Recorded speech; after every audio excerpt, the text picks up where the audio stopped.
This coming month is a special month for us because it will mark the end of an era for the Central Conference.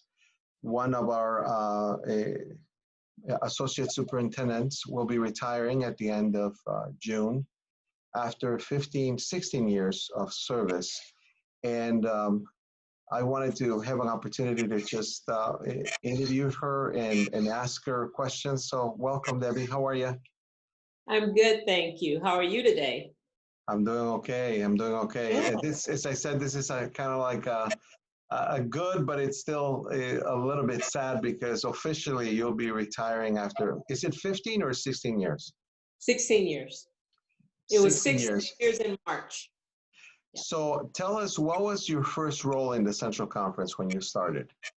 I was the Director of Christian Formation and Natural Church Development.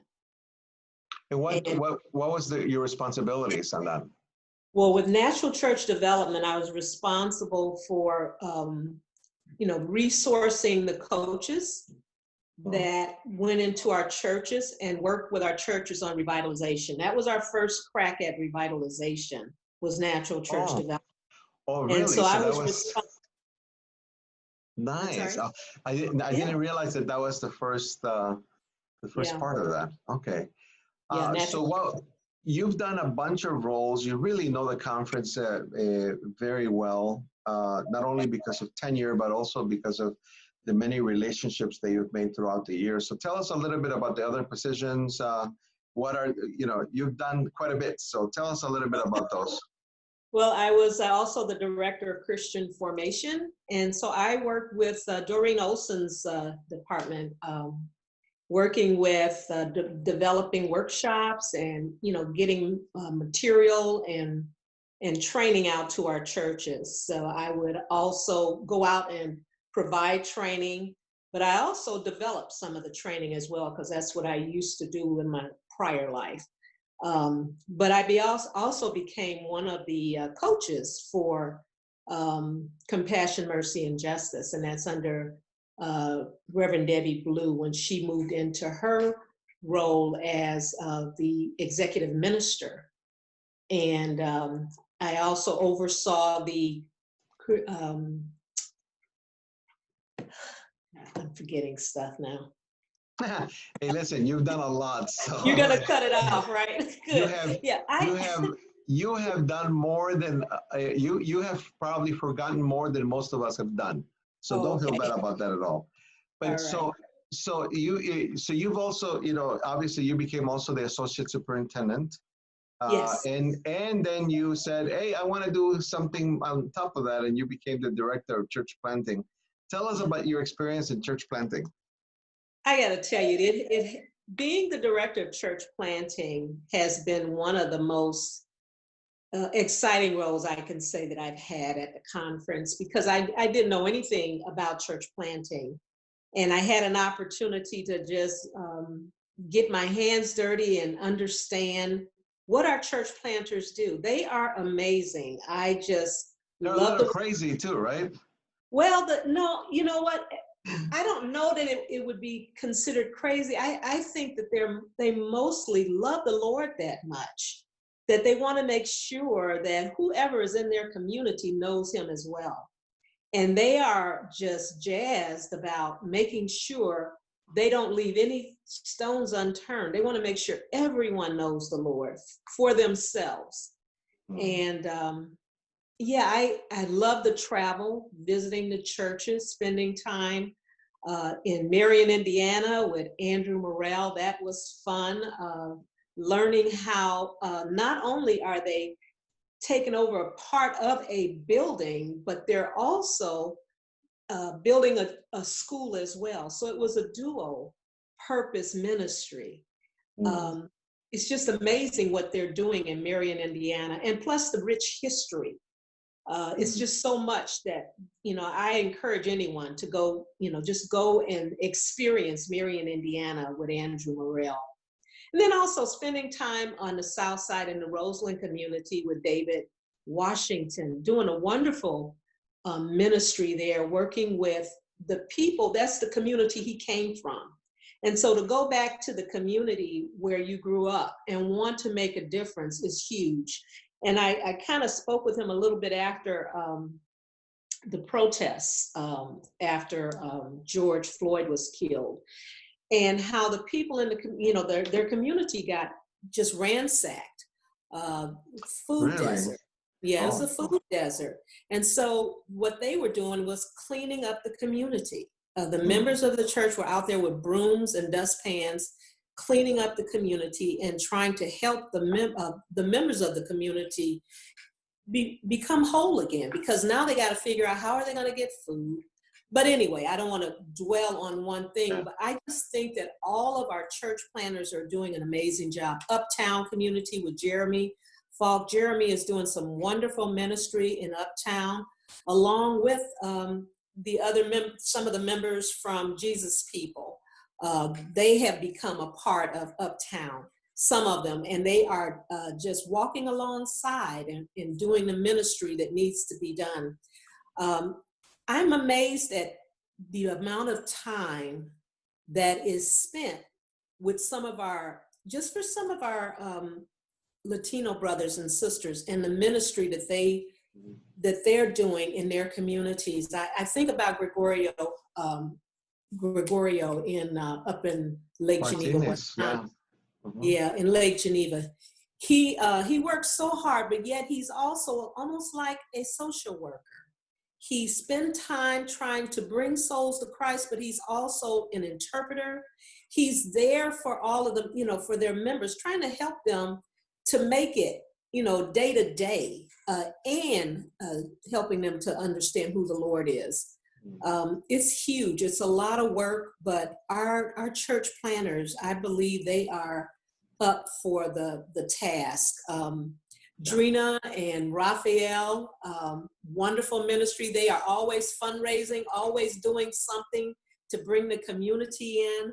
I'm so proud of the work that Patty and Mario have been doing in Rockford, and the support that they're getting from Bethesda and Broadway and from First Cove Rockford. What a gift it has been for them to have that type of support as they try to do ministry in an area that they knew nothing about, but they're doing it. It's just been amazing just to watch all of our church planters just thrive and do the ministry that they've been called to do. I'm so happy to be a part of kingdom building with them. Yeah. I think the hardest part for me is just understanding where the energy comes from. And I guess it's because I'm older now. They have so much energy. I don't know where to get it from, but they keep going and going. Another church planter is Alberto Galvin in Streamwood, constantly going. And it's as if they did not miss a beat when it got to the point where they couldn't go to worship anymore, when the coronavirus hit. They just turned on a switch and they just started doing ministry on Zoom in whatever way that they can. So I admire them, and I love the way God has made them to be just his hands and feet in the communities that they're serving. So I'm grateful for each and every one of them. They've taught me a whole lot. So. And they love you as well. I think your contribution and your investment on each one of them is paying off. And I think you described them really well. We have an amazing group of church planters. And also, our newest additions were our Filipino pastors, Jay Catanes and E.J. Romano. Yes. Yeah. And also, our newest addition will be this incredible Bhutanese church with Amos Shakaya that meets at Batavia Covenant. And this has been, all of these great contacts and relationships you've built throughout the years, Debbie. So thank you so much for that. Oh, you're welcome. What do you want to add about Jay and EJ? Just, what I love about Jay and EJ is if they don't have something, they don't wait for someone to give it to them. They go out and look for what they need. And so what I love about Jay and EJ is the fact that even though they are doing ministry in either a school or they're in a school, they're limited to some degree. So they're reaching out to establish churches and building relationships and doing what they need to do in order to serve the kingdom. Yeah. They're doing a lot of ministry with Bronzeville and just really making sure they're making a difference. I love Facebook because I get to see what all of them are doing. It is just, the energy that I see that they have. I'm just excited for them, and I'm just excited for the kingdom. I know EJ and both Jay Katanas, they are going to be amazing. They already are doing wonderful ministry. Yeah, so you've had obviously a long time of work here at the Central Conference. What have been some of your challenges as an African American woman in a position of leadership in our conference and denomination? I think the one thing that really touched me the most, and it's not as a member of staff or a member of the ECC, it's my role as a pastor and being asked at High Church at the annual meeting to serve communion. I think that had to be the hardest thing that I've ever experienced, where someone refused to accept communion from me. Someone actually refused to receive communion. Yeah, I was holding the chalice, the wine, and the person next to me had the bread, of course, and several members, and I'm going to say a good 15, and this was early on when I first was ordained. Members from the congregation would take their bread, and then rather than dunk it in the wine, they would just put it in their mouths and stare at me as if, take that. I mean, I didn't know at first what to do with that, because I'm thinking, this is High Church, this is the church. And I know I've probably mentioned this before, but I think that's the one thing that truly bothered me. And I couldn't figure out is it because I was a woman, or was it because I was African American? And so I just had to pray for them, for all of them. There were several, and it happened a couple of times. And so the only thing I could do is pray for them and hope that something will happen for them that'll change their hearts, because a heart has to be changed in order for someone to come, for someone to not want the blood of Christ. There's a heart thing going on there. It's a heart issue. And I just pray that their hearts would be softened, So What, obviously you've had an incredible opportunity. You've also have been the president of the AAMA, which stands for the African American Ministerial Association. You've had some high profile positions. Tell me, how are you walking in the Central Conference, how are you walking with people that are going through these difficult circumstances in the light of the killing of George Floyd and Breonna Taylor, and we see the lack of value that we have for African American lives and families. How difficult has that been for you personally, but also do you get to walk with people during this time? For one, it has been difficult to watch.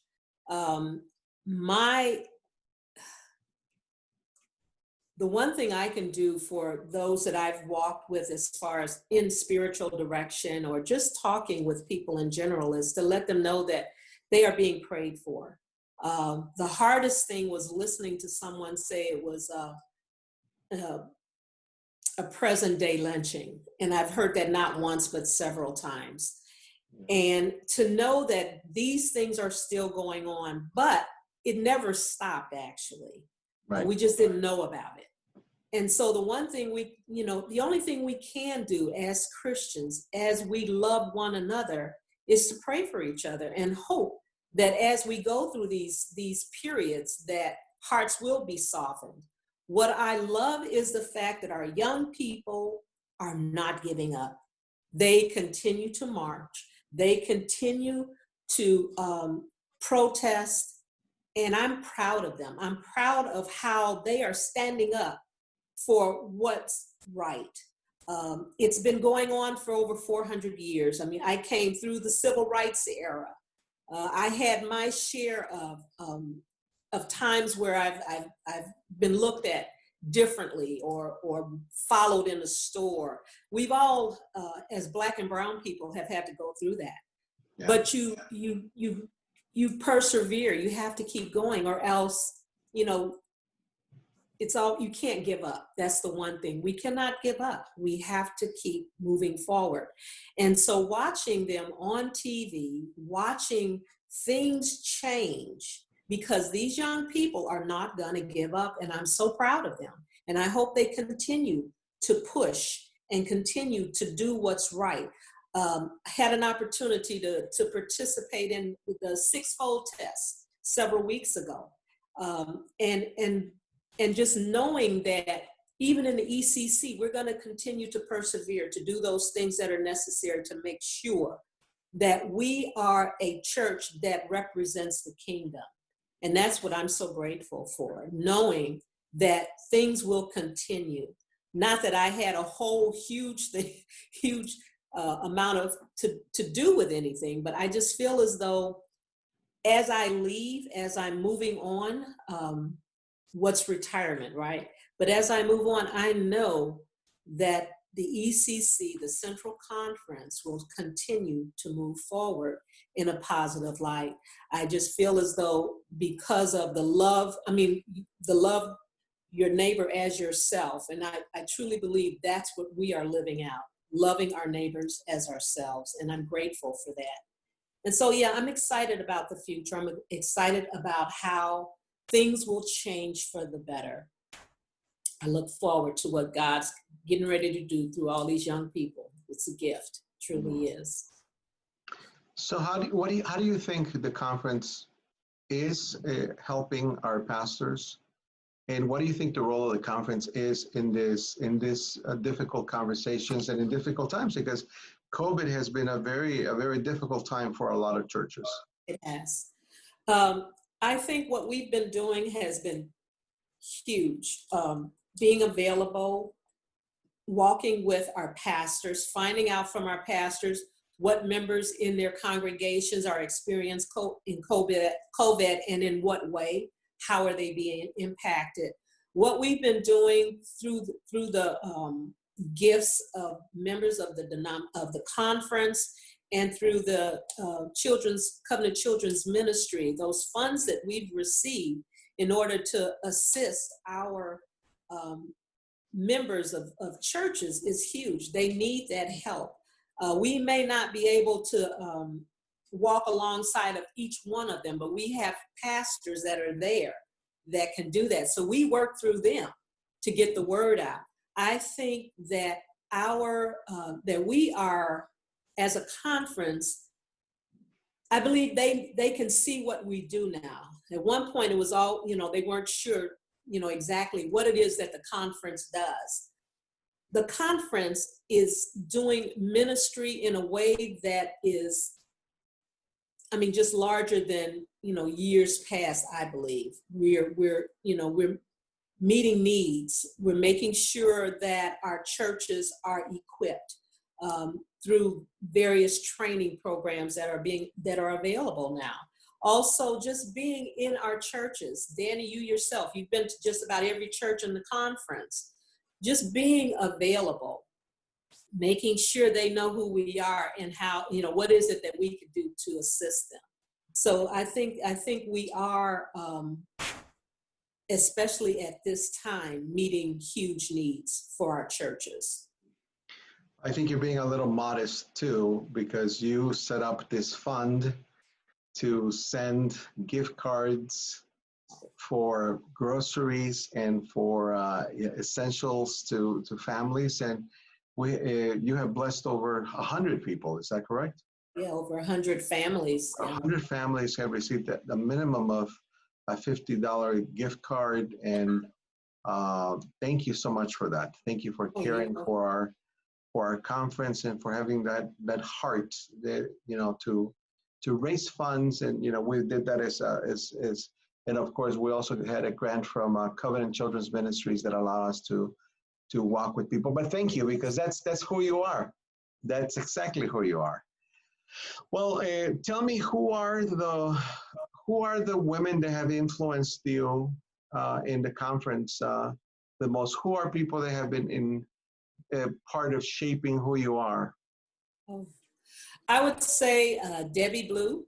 She's one. Who is that? Debbie. Everybody knows Debbie Blue. Yeah, Debbie Blue. Everybody knows Debbie Blue. Yeah, she's been a true gift.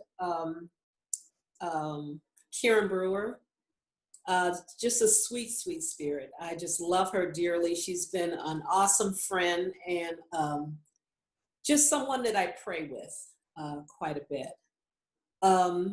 Eva Sullivan-Knopf, another wonderful woman that I love to just share with and talk with. A great spiritual director as well. Jolene Burks from Carlson. Used to work with her. She was just always there to help me in the early days when I first came on staff, to help pave the way for me to meet and spend time with people.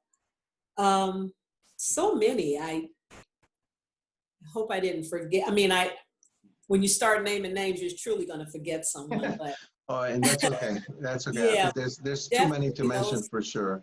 Yeah, those women. Tell us a little bit about your interaction with the staff, and how that, how is that going to be missing from your life? Tell us a little bit about that. Miss Patty, she is, I don't know where she gets the energy from. She just keeps going and going. She's like the Energizer rabbit. She's, you could be having a conversation with Patty about something and it's already done.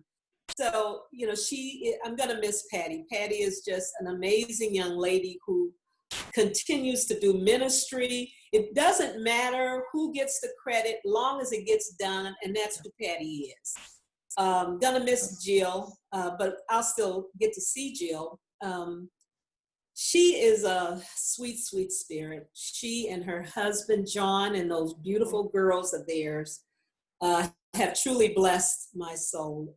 They have been such a gift to our community as far as helping with our tutoring and mentoring program, and never wanted anything in return. I'm gonna miss Mary. Oh my gosh, what a gift Mary has been.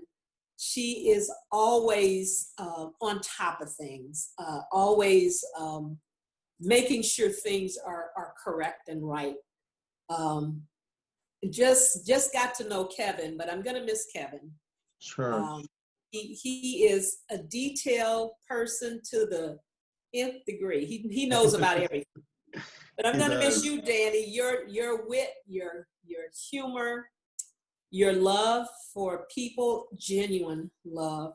Thank you. I know that you love to a fault, and so I'm gonna miss you. I'm gonna miss your heart and how you just include everybody in whatever it is you're celebrating, whatever you're doing. You make sure everyone is a part of that that time that you want to share. So everyone loves you, Danny. So you don't have to. Yeah. Thank you, Debbie. Well, you have been just a staple here. You and I go way back. We go back to the years where you were the president of the AMA, and I was with the Latina Association, and you were so helpful. You were so helpful back then when you were not we were not working together, but the way that you call people onto themselves and that you invite people to be a part of the movement has been very Yeah, has been great. So, but I also know that you have some grandkids that you want to be spending some time with, and I know that I do. there's a lot of things that are waiting for you, and this won't be the last that you contribute with the conference, because you'll always be connected somehow. You're that part of our lives. You can't remove yourself completely. But I desire that God will just bathe you with His blessings and all the things that He has in store for you. You have learned so much this last 2.5 years that I've been here, and you have taught us so much in that process. So I thank you for that. I thank you for the heart that you have placed in all of us. I sincerely mean that. Well, to finish up, what is your hope for the Central Conference? You have done some amazing things here. What is your hope for what's coming? What do you hope to? You put so much of your time and effort here. How is it going to look in the future? I guess my hope is that we continue to be involved in ministries of compassion, mercy, and justice, and that includes the gift cards. That's compassion, mercy, and justice. Being there to hear stories, to listen, to allow churches to know that we love them and we're here for you. And it doesn't matter where you are. You can be in the UP or in Indiana. We are here for you. I just pray that as the lead initiative takes hold after this coronavirus, that would bring all of our churches closer together and not be as, they're not separate right now. They're separate right now because of the coronavirus. But my prayer is that those clusters of churches in those areas become closer together and are able to support one another a little bit more, and also to just look around and see who's not there and reach out to those pastors as well. Some of these pastors work in some hard areas, and it may not even just be in that community. It could be the people in their churches that are going through. I just hope and pray that as our churches gather in clusters, that they become closer together and truly reach out and find out, okay, what can we do to support you? It's not I'd like to see everyone succeed. No one person, no one church, all churches can succeed. When one does well, we all do well. When one fails, we all fail. So that's what I want to see. For sure. Now, I know that was the last thing I wanted to ask you, but I also know that you have a huge heart with love, mercy, and do justice. And thank you for that. Thank you for that admonition and exhortation to continue to care for those that cannot be cared for. And you hope for the church and solidarity with our brothers and sisters, especially the ones that are suffering at this point, which we know our minorities, specifically the African American community, is in a lot of pain. Thank you for navigating a world that has not always been easy for you. And where, sometimes we just don't know quite what to do because it's not our element. But you have, I think you're the epitome of grace. You've always been very graceful and very loving and very pastoral, and that's why you'll be very, very missed here in the Central Conference on an official level. But anyway, we're happy for your family. Thank you. You're too young to retire. I continue to say that, but okay. So that's why you're always going to be, have some contracts going your way. But thank you. On behalf of all the Central Conference, I want to say thank you so much for all of the work that you've done. You have worked tirelessly to make this a better place. And I can testify personally over the last 2.5 years. Actually, it's going to be 3 years in August. Yeah. It's not 3.5 years anymore. It's not 2.5 years anymore. It's 3 years in August that you have worked and you have supported me and you cared for me and you told me the truth in love. You've corrected me where I needed correction. So I thank you. I thank you for being a part of a team that has had my back for the last 2.5 years. Yes. That's Amen. the best way I can describe it. Okay. I will. Blessings to you and blessings to Riley. May both of you enjoy this incredible journey that you're into. That. So blessed are those grandchildren, I tell you. Oh yeah, I can't wait. Thank you, Debbie. Blessings to you. Blessings to you too, Danny. Bye-bye.